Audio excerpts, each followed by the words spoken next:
السلام عليكم ورحمة الله وبركاته. معاكم أسرار ست البيت.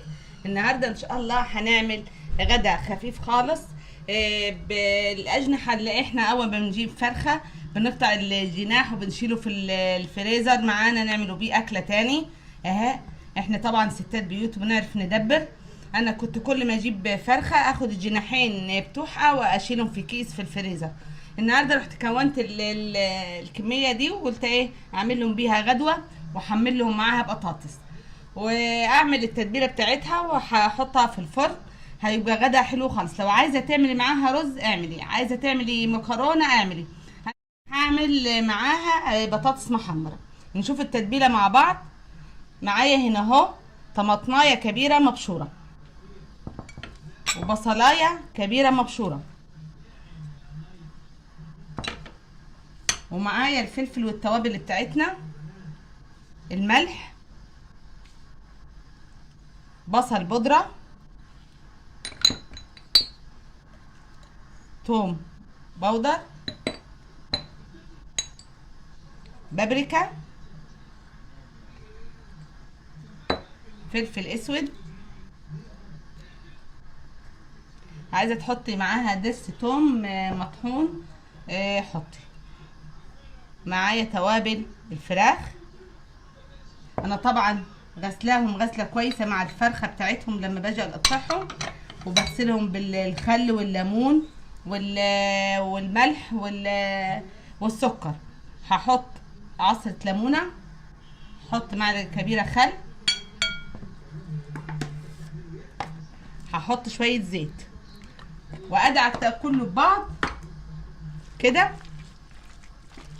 واتبل الجوانح بتاعتي تتبيله كويسه.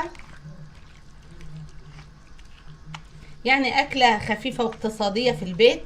لما تكوني كده محتاره في غدوه تطلعي اللي انت شايلاه في الفريزر الجوانح بتاعتك دي، او لما تكوني برضو جايبه فرخه كبيره كده والعدد بتاعك انت صغير تشيلي حته من الفرخه. برضو جايبه كيلو لحمه تشيلي حته من اللحمه، وبعد كده هتلاقي معاكي كونتي طبخه من غير ما تحسي. اول ما تحتاجيها على طول تطلعيها من الفريزر، تعملي فراخ، تعملي حتتين اللحمه اللي انت شلتيهم تعمليهم باكله كده حلوه.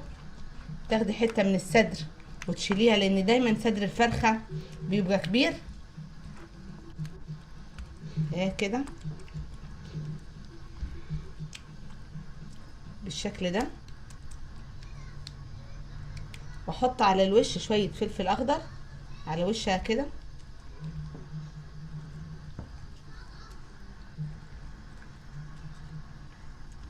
اهو بالطريقه دي.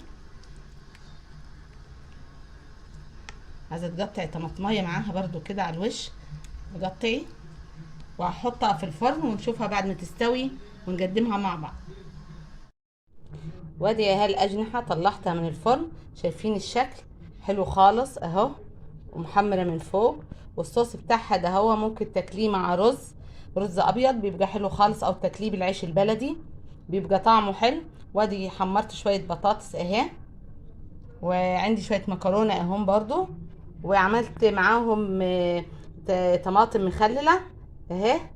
قطعت طبعا الطماطم وعملت التومه بفلفل اخضر، وحطيت لها كمون وملح وخل وليمون اهي، تبقى معاها الاكله حلوه خالص. وادي عملت اكله اقتصاديه من غير ما تكلفك باي حاجه.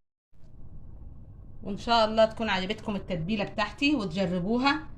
اكله اقتصاديه وما تتعبوش خالص، الحاجات موجوده عندك في البيت.